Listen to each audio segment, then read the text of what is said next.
All right, welcome back. We got some Pirates calls. Let's get right out to the lines, and we're going to go out to Richard in Hempfield. How you doing, Richard? What's going on? Hey, Rich. Hey, Like Gene. your name. Thanks Hey, for how you taking my doing? call. Sure.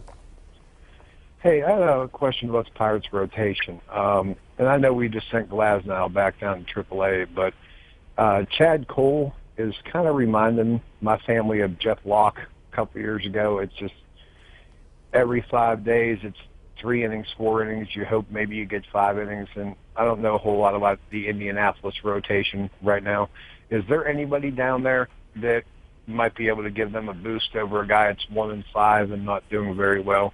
And on the Penguins, do you think there's any chance they bring back Nick Bonino as a free agent? And I'll hang up and listen to your. All right, thanks a lot, Rich. I appreciate it. We'll tackle the Nick Bonino thing first. I don't know. I think he might have priced himself out of the Penguins. Gene, what do you think? I mean, they're going to get some money from Marc-Andre Fleury, but yeah. Do you spend, I don't know, what he might be in the $4 million a year category now, and do you invest that much money when you have Sundqvist, who potentially could be your third or fourth line center along with Carter Rowney, or maybe you go out and get a cheaper version of Nick Bonino? Yeah, you know, the Penguins have a lot of depth at forward throughout the organization, and Nick Bonino is the one free agent who can probably make a lot more money. He's different from, say, Chris Kunitz in that regard. So I don't expect him to be back. I understand the question. I think a lot of people would like to see him back, but I don't expect him back. Yeah, he's a good locker room guy, but so is Patrick Hornquist. They got a lot of good locker room guys. You know, I'd love to see Nick Bonino back, but I think this is his opportunity to cash in after the last 2 years he's had with the Penguins, and I think that's what he'll do. So I think it's a big loss, but I think he's replaceable on the Penguins. Now, with the rotation issues, Rich, you got Cole, Tyon, Nova. You got 3 pretty solid guys that you're looking at right now. Cole had a pretty good game today. Other than that, it's been, I don't even know what a good word is it for it, a train wreck, I think. Cole, other than him being a right-hander and Locke being a left-hander, maybe that's a good comparison.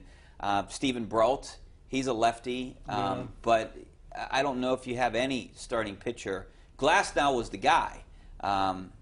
But obviously he wasn't this year. Trevor Williams was a guy that was competing with him. But, I mean, other than those 3, I don't know if you can really count on any of the other guys. Yeah, Cool's been a big disappointment. You know, he has a long way to go to even be mentioned in the same sentence with Jeff Locke. Jeff Locke was an all-star at one point, so I wouldn't make that comparison. But, yeah, I mean, Cool was their fourth.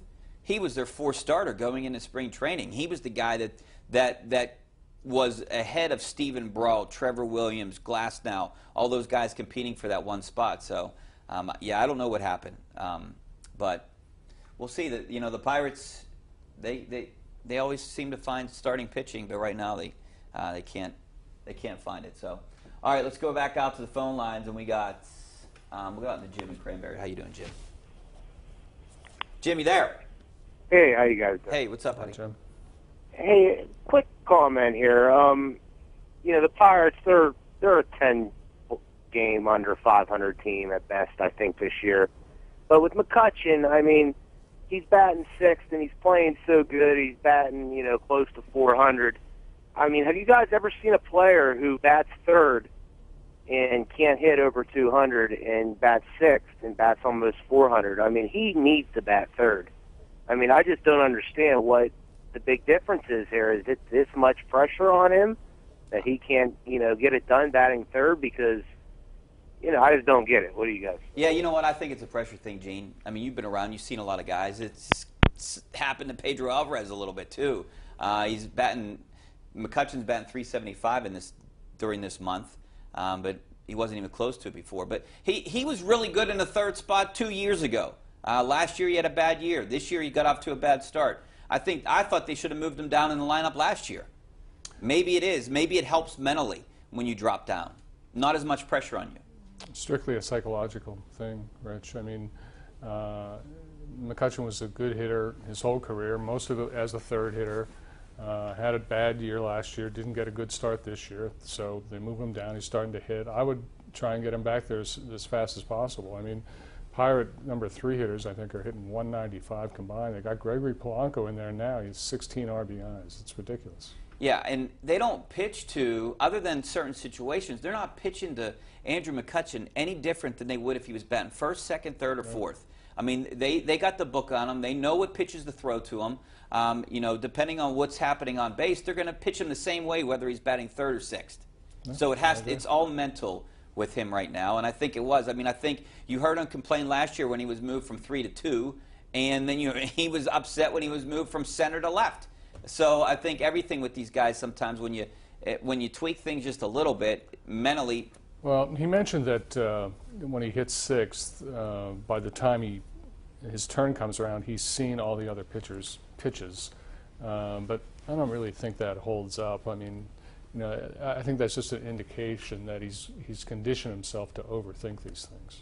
Yeah, well then, if you're 0 for 1, okay, I'll give him. I would like to know what he was in the 3-hole with his second, third, and fourth times up. Right. You know, so that's basically you're getting to see the pitches all the time anyway. So I think you're right. You hit the nail on the head. It's definitely a mental thing. All right, let's go out to Janice in West Mifflin. How you doing, Janice? Hi. Well, I have a comment about the Pirates. I feel sorry for the players because Hurdle is just a terrible manager. And if they get rid of him and give them another manager, someone who has enthusiasm and who will just stick a fire under them and help them. He doesn't seem to have any of that. And I just can't understand why that man still is here. So years ago, it used to be the first person who was gone was the manager, not a player, unless he did, you know, something really terrible. Well, Janice, I think you sound like a nice lady, but I disagree with about everything that you say. Clint Hurdle is, you know, one of the biggest motivators in that locker room. Maybe it's on some deaf ears now, Gene, but I don't blame this on the manager. You blame this on the players. The manager maybe, give or take, 5-6 games a year is his fault. Maybe you can blame him for some of this bullpen situation that's going on, but how many games does he really factor into an entire year? On this show, as always, Pirates 31-0, Hurdle 0-38. Okay, yeah. Right. All right. Well, Janice, I don't want to sound rude, but I just respectfully disagree with you. I don't think it's Hurdle's fault, and right now I don't think they need a new manager. I think they need a new right fielder. They need a new left fielder. Well, Adam Frazier's playing pretty well. They need a couple other new positions, too. All right. Thanks a lot, Janice. And we got more phone calls coming back. We got to take a break. Back with more of your phone calls, 412-575-2600. We got a couple lines open if you want to dial in right now. Thanks. Back in a couple minutes.